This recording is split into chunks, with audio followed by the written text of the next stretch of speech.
Swayam Prabha. Digital India. Educated India.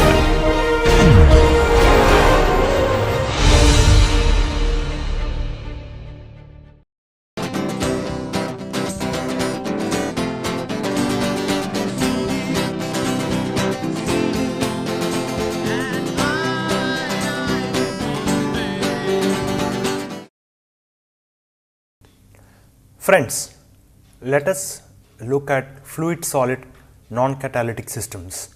In the next 3 lectures, we are going to look at what are the different aspects related to fluid solid reactions in non-catalytic systems and how to appreciate the reaction process which is occurring in the solid in non-catalytic systems and how to model these systems. So, the fluid solid non-catalytic reactions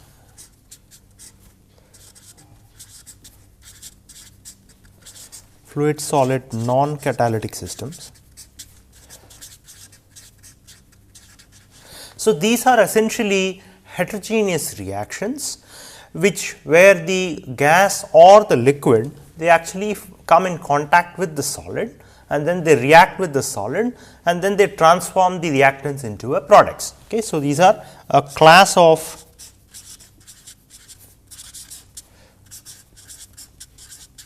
heterogeneous reactions. These are a class of heterogeneous reactions where the gas or a liquid which is essentially a reactant gas or a liquid reactant, they come in contact with the solid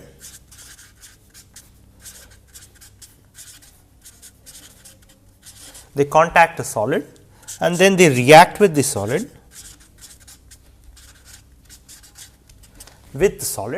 and then form products.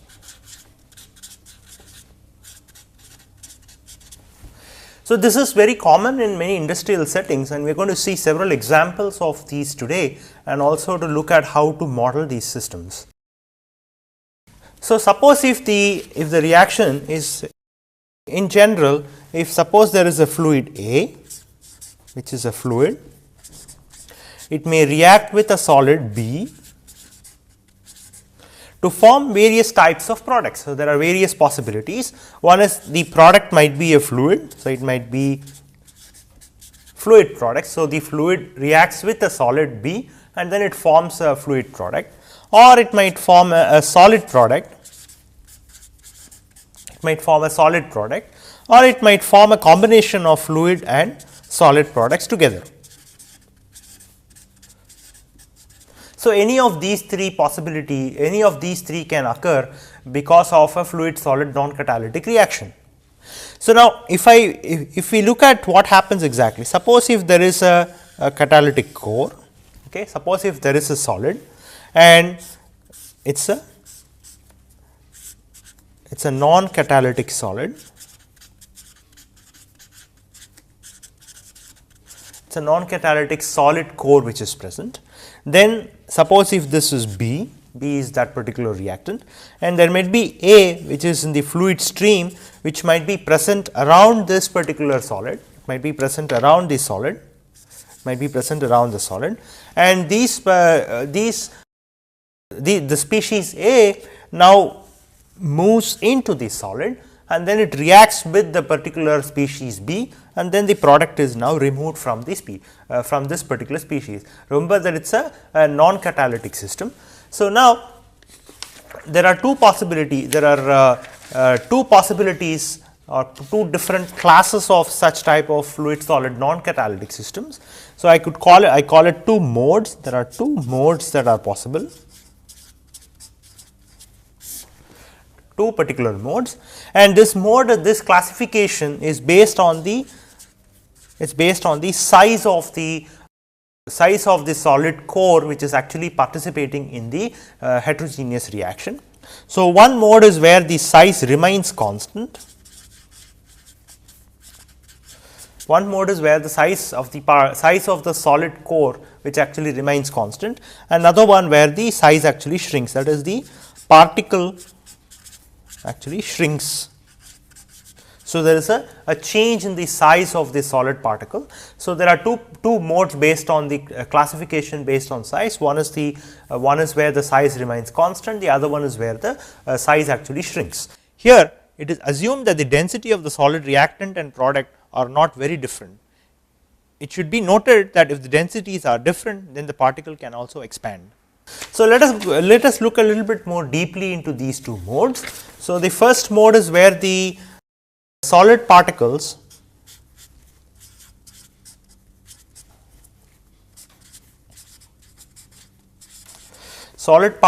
remain unchanged in size. So, this is remain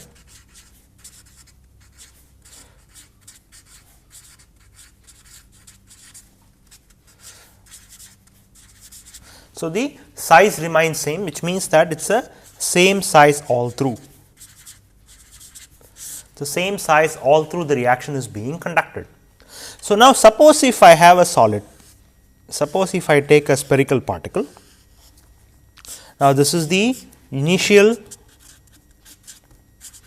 unreacted solid core. So, let us say at time t equal to 0.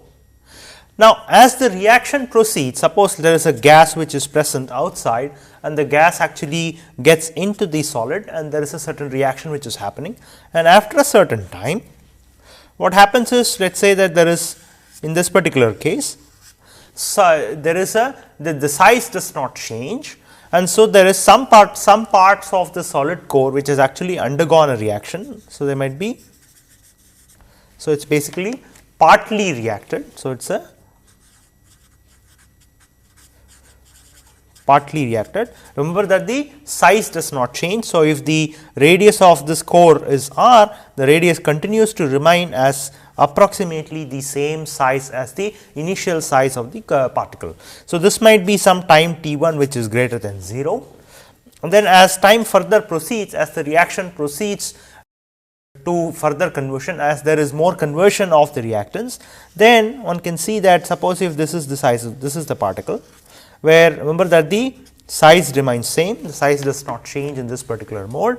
However, there is more amount of reactant which gets converted. So, this could be like a completely converted situation where T2 which is greater than T1. So, as time proceeds, so this might be a complete conversion. This might be a complete conversion situation. So, as time proceeds, slowly the gases will go inside, and then the reaction will start occurring from the outer periphery, and then it will start going into the reactants will go inside and the reaction will proceed inside and the complete conversion will occur. However, while the reaction occurs, the size of the particle does not change. Now, how is this possible? This particular mode is possible when the particles they contain lot of impurities. So, these impurities are actually, they are tightly bound to the solid core. So, these impurities are tightly bound to the solid core and they remain as a non-flaking ash. So, what happens is these impurities, after the reaction is actually being conducted, so these impurities continue to stay inside the solid core, and therefore, it preserves the shape and size of the solid core, and therefore, these impurities they remain as a non-flaking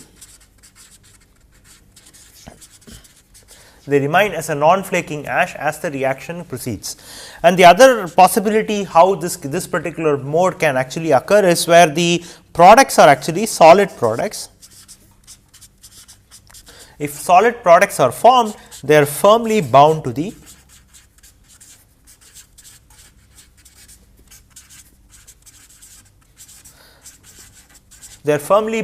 solid core. So, if the solid products form and they are very firmly bound to the core in which the heterogeneous reaction is occurring, then the size does not change, it actually preserves the size and pretty much the shape of the solid. So, this particular aspect actually helps the solid core to retain its shape. So, now let us look at a few examples of a few realistic examples of where under what kind of systems this mode has been observed. So, the one good example is where the roasting of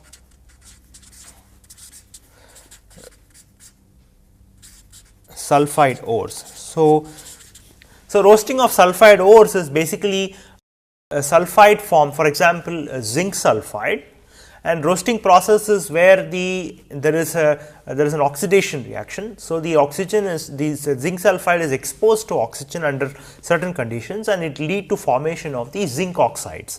So it's basically formation of zinc oxide from zinc sulfide, and zinc oxide is zinc sulfide is actually available in nature in solid form, and the oxygen, which is a fluid, undergoes a non-catalytic reaction, and it leads to the formation of the zinc oxide, which also is a solid product. So therefore, the nice example is where it's a zinc oxide preparation, and the reaction scheme is 2 zinc sulfide and 3 oxygen molecules. They combine together to form 2 zinc oxide, which is again in the solid form, and then it leaves out sulfur dioxide. So that's the reaction scheme. So this particular example, actually the reaction follows the first mode of fluid solid non-catalytic heterogeneous reaction type, where the size of the zinc sulfide particle sulfide ore that was used does not change much in the size.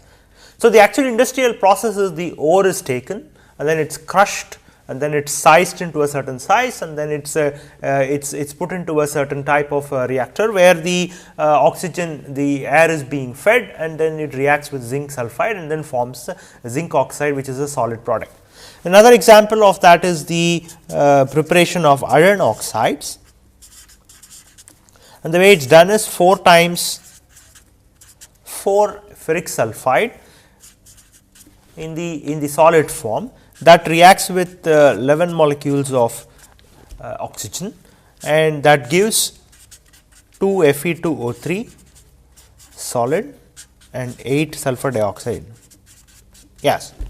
So that's another example of reaction, heterogeneous reaction, which follows this first mode of fluid solid non-catalytic reaction. Another example is where we have magnetite, which is Fe3O4, which is actually being reduced for the formation of the metal iron. So the second example is reducing oxides. So in the case of reducing oxides, what happens is that the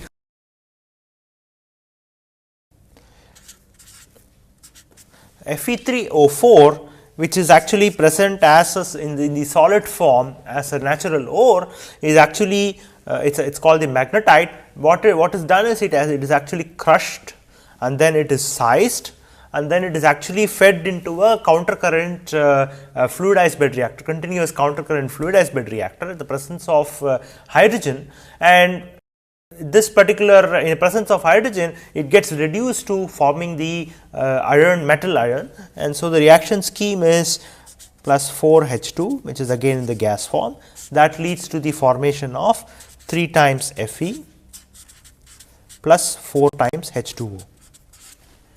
So that's the reaction scheme which is used for reducing the oxides. Another example is the formation of calcium cyanamide, where CaC2, which is basically the calcium carbide, which is again present in the solid form, and that reacts with the nitrogen N2, and that leads to the formation of CaCN2, which is again in the solid form, and then it also leaves amorphous carbon as deposits. Amorphous carbon as deposits. So clearly in these examples, there is a solid product which is formed, which gets deposited onto the solid core in which the fluid solid non-catalytic reaction actually occurs, and this helps in preserving the size of the core. Another example is basically the plating of various metals. So for various purposes, different metals are actually coated onto the surface using this method called electroplating. And so in this plating, where the original core does not change, but then the reaction actually occurs in the fluid solid non-catalytic reaction actually occurs without changing the size of the original solid core.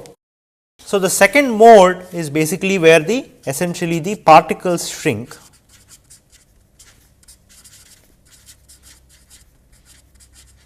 So, there is a shrinking of the particles, and in this particular case what happens is, suppose if this is the initial unreacted core, if this is the initial unreacted core, so let us say at time t equal to 0. So, as time proceeds, the size of the particle changes, because the solid is now being used and then it is converted into products and then it is being consumed. So, there is a reduction in the size of the catalyst particle, and that is at let us say time t 1 greater than 0, and there is still unreacted core which is present inside. This is the unreacted core which is reduced in size, and then as time further proceeds, the size further reduces down. So, this is let us say t 2 greater than t 1, that is a further time, and then as time proceeds further, it gets reduced into the solid core actually disappears. So, this is because the solid which is present in the initial unreacted core is now almost completely consumed, and so as time proceeds we can see that the core is slowly being consumed and then the core completely disappears. The particle can reduce in size even when there is a product layer around it. So, there are several examples where this particular mode of heterogeneous reaction occurs, and typically this occurs when there is reaction that involves carbonaceous materials.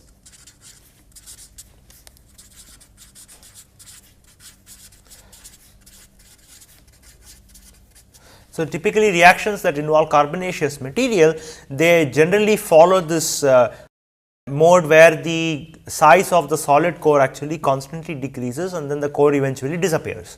So, a nice example of that is the production of the producer gas, and this is generally performed at air limiting conditions, and so the reaction scheme is that carbon which is present in the solid form, that reacts with oxygen which is in the gaseous form, and that leads to the formation of CO2 in the gas form. Now, similarly, another scheme which occurs simultaneously is carbon, it reacts with oxygen to form carbon monoxide. This is again occurs simultaneously along with the first reaction, and then another reaction which also occurs with is carbon when it reacts with CO2. So, CO2 which is also formed by this reaction, it again interacts with the unreacted carbon which is present in the solid core, and that leads to formation of 2CO. So, this is the reaction scheme for producer gas. Suppose if the reaction is conducted with in the presence of steam, then it leads to the formation of CO2 and H2, which is the carbon gasification reaction, and the scheme is the carbon and water. So, steam is essentially the vapor form of water, and that leads to CO and H2, and carbon in the presence of 2 water molecules, that lead to formation of CO2 in the gas stream and 2 hydrogen molecules. So, both these reactions typically occur in a situation where the solid core, which is basically unreacted carbon, when you start with, it is slowly being consumed and then the carbon eventually disappears. So, that is basically the mechanism that has been observed for in the producer gas production. So, similar process actually occurs in the manufacture of carbon disulfide. Suppose if we look at carbon disulfide production,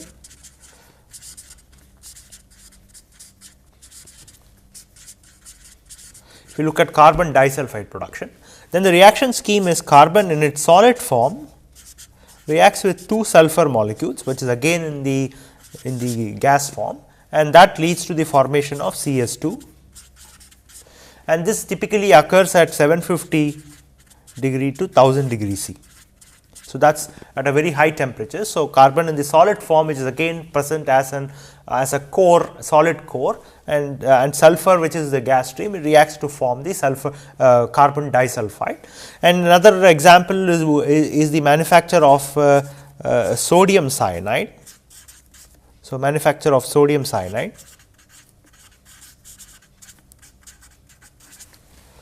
sodium cyanide manufacture, and the reaction scheme is sodium NaNH2. In the liquid form, it reacts with the solid carbon solid core, and that leads to the formation of NaCN in liquid, and it liberates hydrogen. So, that is the reaction scheme, and it is typically conducted at 800 degrees C. So, that is another example where the core actually shrinks and eventually it disappears. So, there are many other processes for which such kind of such mode of fluid solid non-catalytic reaction have been observed. So, now let us attempt to model this system, model the fluid solid heterogeneous reaction. So, there are two types of models that have been proposed. So, the first model is called the progressive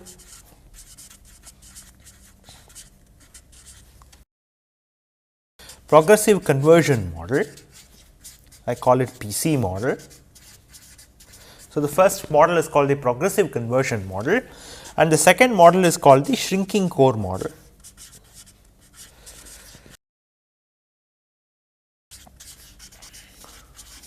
So, the shrinking core model is much more well known and more applicable to many systems than the progressive conversion model. However, let us look into the details of what these two types of models are, which to represent the fluid solid non-catalytic heterogeneous reactions. So, let us start with PC model, the progressive conversion model. So, progressive conversion model assumes that the reaction occurs everywhere .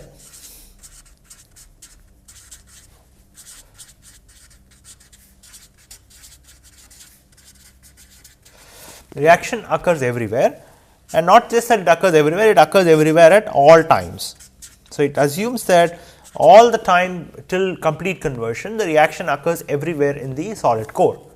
So, suppose if we attempt to capture this assumption, what it suggests is that suppose if there is an initial core, suppose if this is the initial core, that is at time t equal to 0. So, that is the initial core which is filled with the solid reactant. Now, as time proceeds,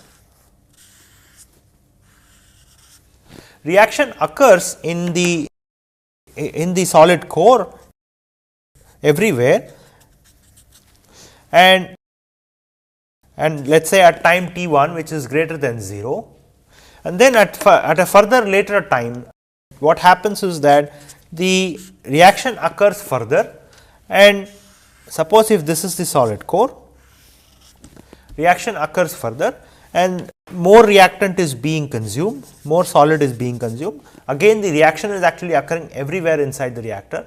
However, the rate of reaction that is occurring in different locations could in principle be different. So, this might be at T2 which is greater than T1, and then at a further later time most of the reactants which are actually present in the solid core have actually been reacted. So, suppose if the intensity of the red color here suggests the extent of reaction at different times, then at T3 which is greater than T2, one may assume that complete conversion has been occurred. So, this might be the initially when the solid is actually present everywhere in the core, and this is basically when the complete conversion has occurred. Now, suppose if we attempt to sketch the concentration profile in each of these time steps, so we can sketch it in the following way. Suppose if the radius of the particle is r, and between 0 and r, the concentration of the solid initially it remains, let us assume that it is uniform. So, this is the concentration of solid. Let us assume that it is uniform, and then as time progresses at a later time, let us say that this is the initial concentration, but because the reaction is occurring uniformly, reaction is occurring all through the particle, it may be non-uniform because the rates may be different in different locations. So, we can sketch the profile in this way. So, the concentration of the solids will attempt to decrease at every location inside the solid core, and so let us say that at time t1, which is greater than 0, this is the kind of profile. Now, at a later time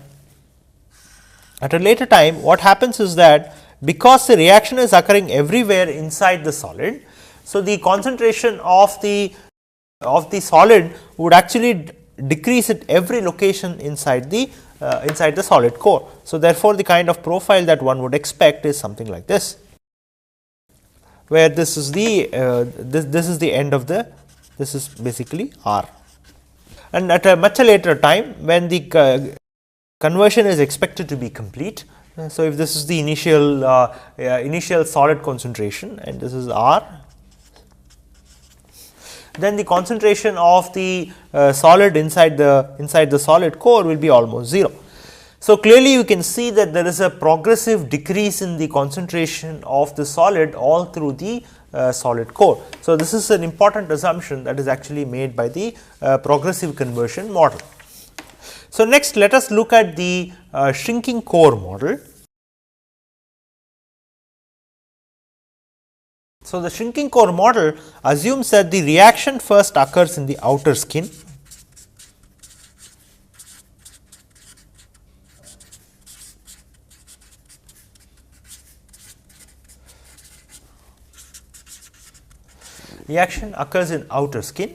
and then it assumes that the reaction zone actually moves inwards. So, the first assumption also means that the reaction does not occur everywhere.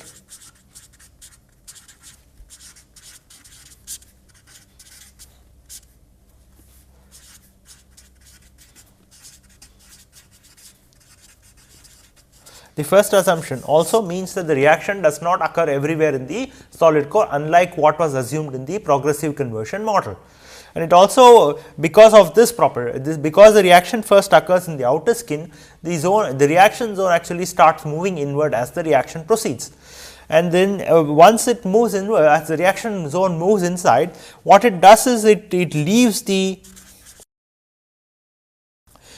behind the completely converted material.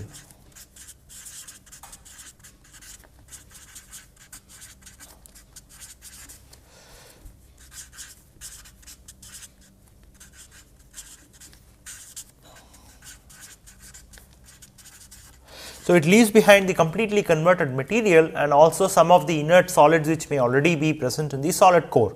So, the converted products are now assumed that it sticks back into the solid core, and whatever inert solid which is unreacted, they also will stick back in the solid core. And so, these two together is termed as ash.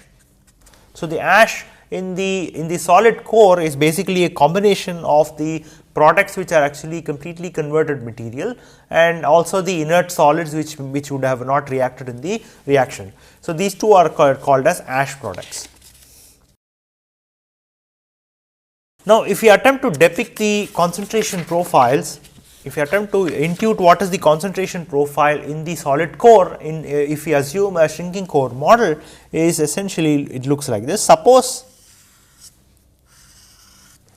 Suppose if this is the solid core, and let us say at some time, as the reaction has started, at some time, if this is the unreacted core,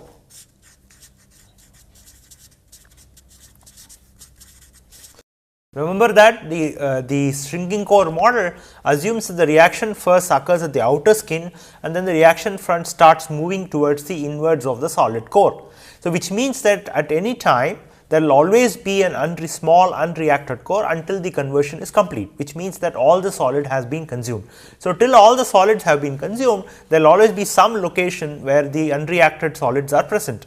So, let us say at some time t1, which is greater than 0. So, there is some amount of unreacted core which is present, and the outside layer is called the ash layer. Now, as time proceeds, then the scenario will be, if this is the solid core which was started initially and the reaction has started, this is the initial size of the solid core, r is the initial size of the solid core. So, now the unreacted core will start shrinking in size, because the reaction front has started moving towards the center of the solid particle, and there will be again ash which is present outside this. So, the radius of this particle, this unreacted core, if I call this r 1. So, this r 1 will be smaller than the radius of the unreacted core which was present at an earlier time. So, this is r naught, small r naught. So, if that radius will be smaller than this r naught, which means that the reaction front has moved inside, and the solid which is present between r naught and r 1 has now reacted to form products. So, this is at let us say time t 2, which is greater than t 1. And at a later time,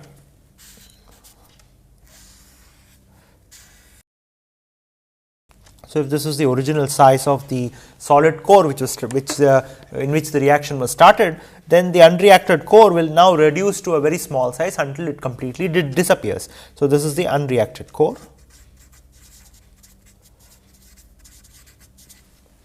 And everything outside is basically ash now, where it is pretty much converted, and this might be at a later time t 3, which is greater than t 2.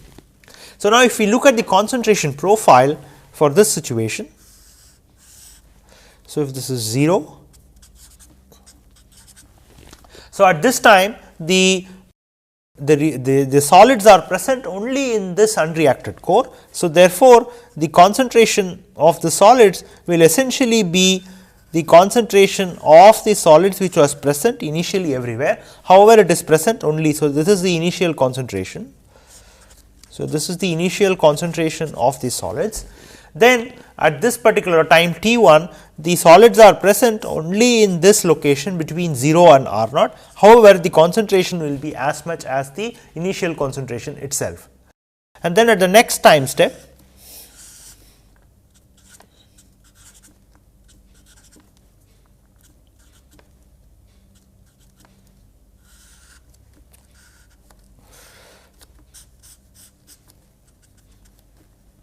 so, the region where the unreacted solids are present is now going to shrink. However, the concentration in that location will continue to remain as that of the initial concentration.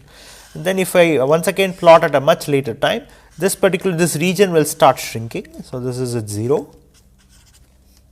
So, 0 is the center of the sphere, and so the unreacted solids are now present only in this very small region which is around the center of this particular sphere, if you assume that the solid core in which the reaction is started is actually a spherical particle.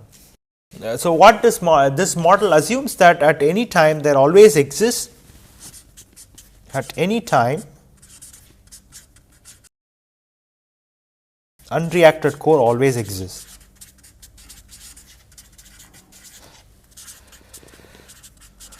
So, this might be very small or very big, but at any time there is always unreacted core that exists. So, now there have been experiments that have been performed where the catalyst particle, where the solid core after the reaction has occurred, which is again a non-catalytic reaction, has actually been cut open to check the extent of carbon that has been consumed. So, if it is a carbonaceous reaction, after some certain conversion at different times, the carbon can actually be cut open and then looked at what is the extent of consumption of carbonaceous material towards forming the corresponding product. So, it has been observed that that several systems actually follow this shrinking core model.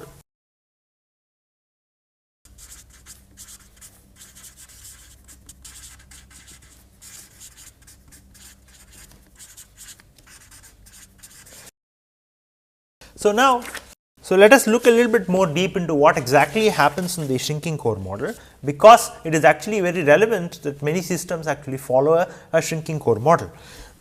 Suppose if we assume that it is a spherical particle,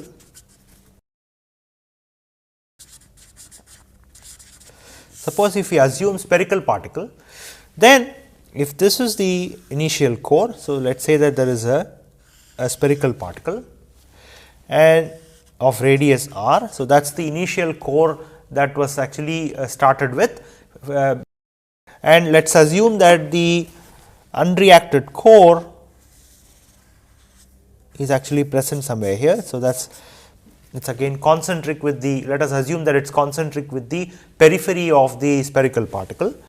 And then if you assume that there is a gas which is present outside, then there will be a small gas film. So, this gas film will exist around the spherical particle, and the gas which is present in the bulk. So, let us say this is bulk gas stream, this is bulk, and this is the ash layer, and this is the unreacted core. So, if species A, let us say if this is the species A is present in the gas stream. So, the species A now first has to go into the gas film, and then it has to go into the surface of solid core. So, this is the solid core surface. So, A has to now diffuse into the surface of this solid core, and then it has to diffuse through the ash layer, and it has to reach the unreacted core. So, it has to reach the location of the unreacted core. Remember that in this ash region there is no solid reactant which is present, and therefore, no reaction is happening in the ash layer. So, the reaction actually happens only at the periphery of this unreacted core. The moment the reaction occurs, the product which is formed has to diffuse through the ash layer, and then it has to diffuse from the ash layer into the gas stream, gas film, and then to the bulk gas. So, let us say that this is the product. So, the diffusion of the product, so once the bulk species diffuses through the ash and then it reaches the surface of the unreacted core, the product is formed, and then the diffusion occurs, and then the product leaves the spherical particle. So, this is the scheme that actually occurs in the, this is the process that describes the transfer of reactants into the solid core, and then the occurrence of the reaction in the unreacted core, and the transport of the products back into the gas stream in the shrinking core type model. So, clearly there are three processes which are actually occurring. So, the first process is diffusion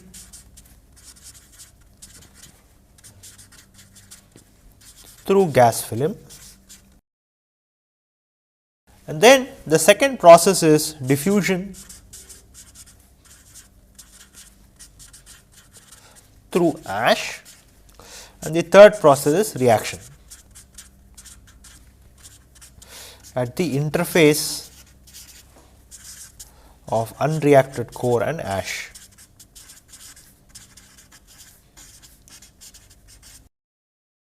So, therefore, the extent of reaction, that is the overall conversion of the reactant of the solid, depends upon which of these three processes are rate limiting step. So, it could be that the diffusion through the gas film is an extremely slow step. So, remember that the rate limiting step is essentially the one which is the slowest step, and because it is the slowest step, it controls the actual reaction which is occurring in the, it controls the overall conversion. So, suppose if the diffusion of the gas from the bulk to the surface of the core through the gas film, if that is an extremely slow process, when can it be slow? If the diffusivity, if the effective diffusivity of the species through the gas stream to reach the surface of the solid core, if that is extremely small, if the diffusivity is very low, then that can in principle serve as a rate controlling step. Now, particularly when the reaction is faster than the diffusion step. Now, the second possibility is where the diffusion through the ash. So, there is an unreacted core and there is ash which is surrounding the unreacted core. So, the reactants have to now diffuse from the surface of the core through the ash, and it has to reach the location where the unreacted core is present. So, let me repeat, the reactants have to actually diffuse from the periphery of the solid particle through the ash, and it has to reach the surface of the unreacted core. So, if that diffusion of this reactant species through the ash layer, if that is very slow, then that can in principle be a limiting step. Now, the third possibility is where the reaction which is occurring at the periphery of the unreacted core. So, if that is an extremely slow, if the if the specific reaction constant is small, then it can in principle actually be controlling and all the other processes can actually be faster. So, essentially there are three possibilities where, so it could be diffusion controlling,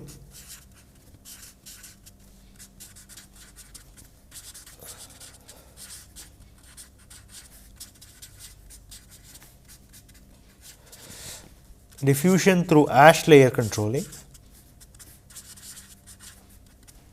or reaction controlling. So, let us try to model model the system if the rate controlling step is any of these three.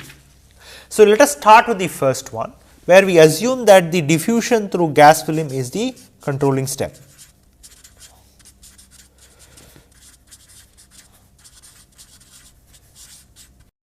Let us assume that diffusion through gas film is rate controlling. Now, what happens here? Suppose if this is the original particle with which the reaction was initiated, and if the radius of this particle is, let us say, r, and if the unreacted core is, let us say, at, so let us say that the initial radius is r naught, and the unreacted core, the radius of the unreacted core, which is depicted in red color here, if that is r. So, that is the at any time t,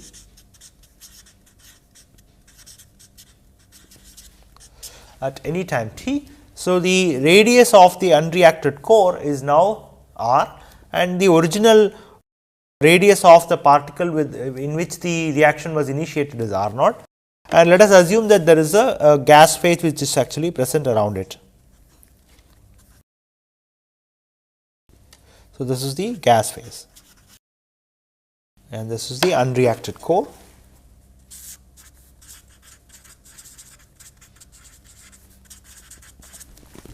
Now, if we attempt to intuit what is going to be the concentration profile of, let us say, species A, which is in the gaseous form, and it now diffuses through to actually react with the solid in the in this particle. So, let us now try to intuit what is going to be the concentration of the species. So, suppose if this is the concentration of species A, then because we assume that diffusion through the gas film is controlling, the diffusion process in the gas film is going to be much slower than the other two processes which is actually occurring inside the solid core. So, therefore, we expect that there will be a concentration. Suppose if this is the bulk concentration, CAG is the bulk concentration, is the bulk concentration of species A, then if this we can expect that there will be a concentration gradient in the gas film. So, this is at the center of the, that is the center of the core, and this is R naught, that is R naught, and again this is R naught. So, we can expect that there will be concentration gradient outside the core, and there will be no concentration gradient inside the core. And this is because as soon as the gas species actually enters the core, the reactant A will be immediately consumed, because it is a very fast process compared to the diffusion rate of diffusion of species A to the surface of the catalyst. So, the concentration of the species inside the core is expected to be 0. So, that is the concentration inside of the surface, and also the concentration of the species inside the core. So, now if we know this, then how do we attempt to characterize this? So, we need to, if we need to understand the dynamics of the concentration change for this system, we need to start with a mole balance. So, suppose if the diffusion through the gas film is basically the limiting step, then the driving force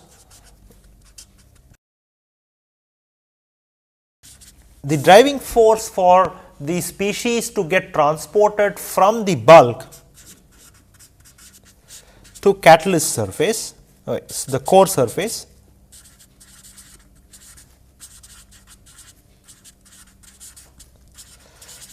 of the solid core, not catalyst.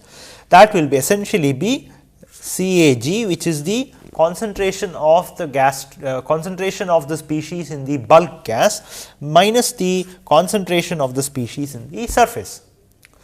But we know that because the reaction and the diffusion through the ash layer is faster compared to the diffusion of the species through the gas phase, CAS is actually expected to be 0. So, therefore, the driving force is essentially the concentration of the species in the gas phase itself. Now, suppose if we assume that the gas phase bulk concentration is constant, suppose if we assume that this is constant, which is reasonable, because in a real system we may be able to feed the gas at a certain rate in order to maintain a constant concentration of that particular species in the gas phase. So, with this we can actually write a simple mole balance .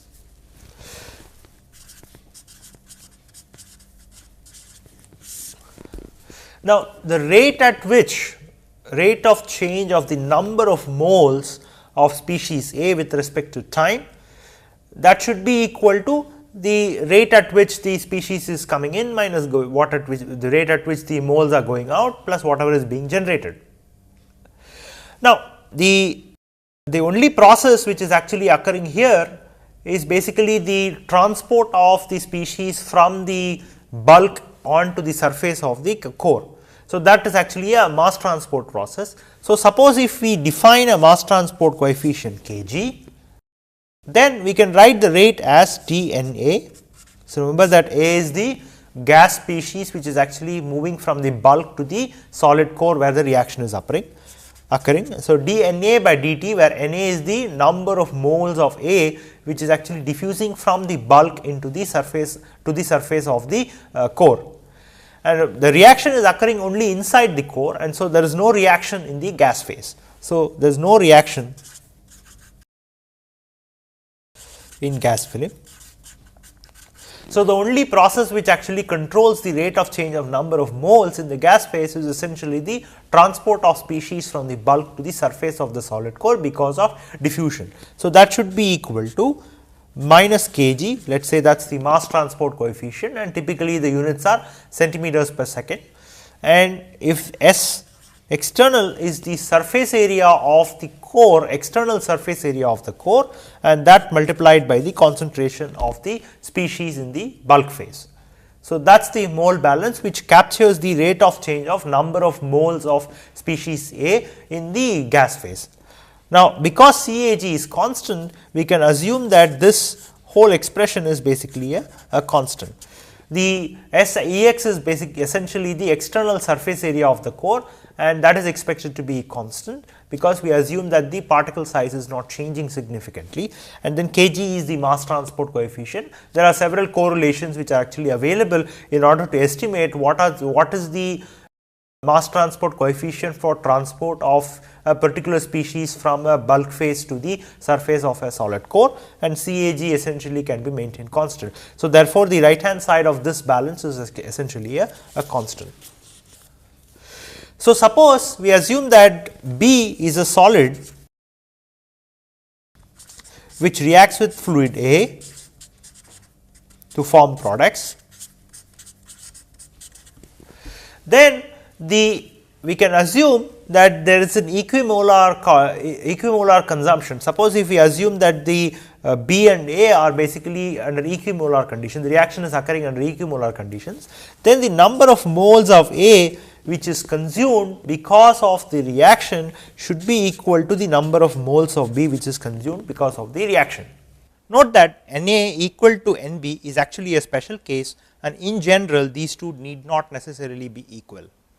Now, why do we need this? Because we need to now monitor we can now monitor actually the amount of solid that is actually being consumed because of the reaction, and that is what is of interest.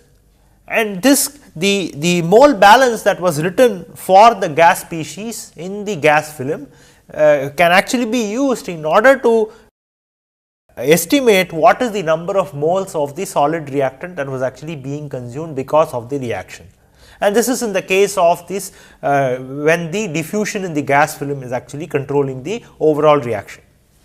So, therefore, if Na is equal to Nb, which is the number of moles of the solid that is being consumed in the reaction, and from here we can rewrite the mole balance as dNb by dt equal to dNa by dt, and that is equal to minus kg, which is the mass transport coefficient, into the external surface area multiplied by the concentration of the species A in the gas phase.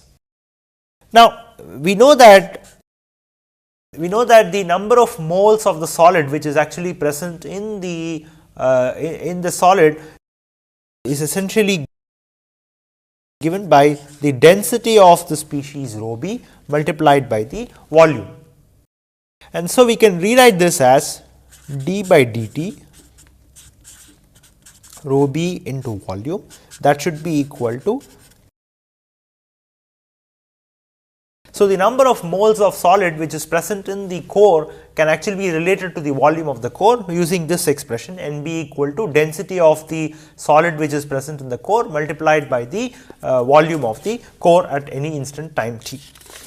So, remember that the volume changes as a function of time, because as the reaction occurs the core is now shrinking, and so the volume of the unreacted or volume of the unreacted solid core changes with time. So, if volume of, because we have assumed that it is a spherical particle, the volume is given by 4 by 3 pi r cube. So, remember that this r is a function of time, because as time progresses the core actually shrinks in size, and so the radius of the unreacted material is actually a function of time. So, now if we plug in this expression in the mole balance, we will find that rho b d by dt 4 by 3 pi r cube, r is a function of time, that should be equal to minus kg, which is the mass transport coefficient, into the surface area of the external surface area of the initial particle, spherical particle that was chosen, multiplied by the bulk concentration of this reactant species A. And so, that can simply be rewritten as 4 by 3 pi 3 r square rho b dr by dt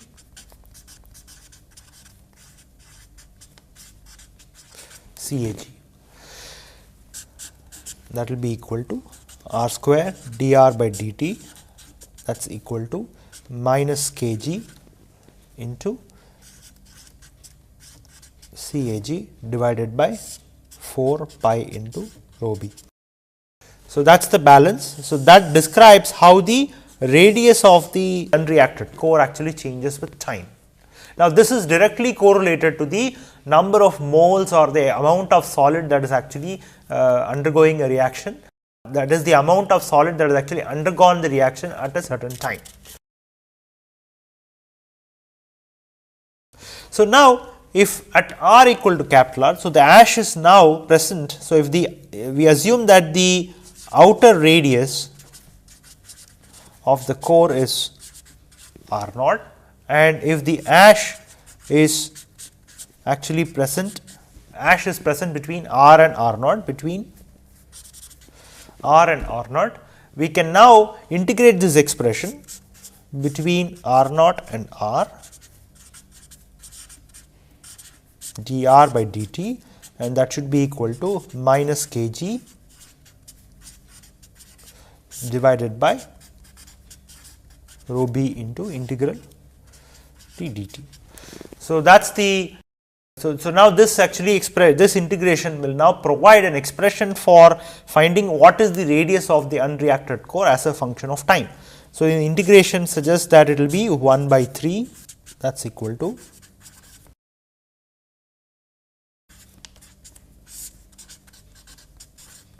into rho b.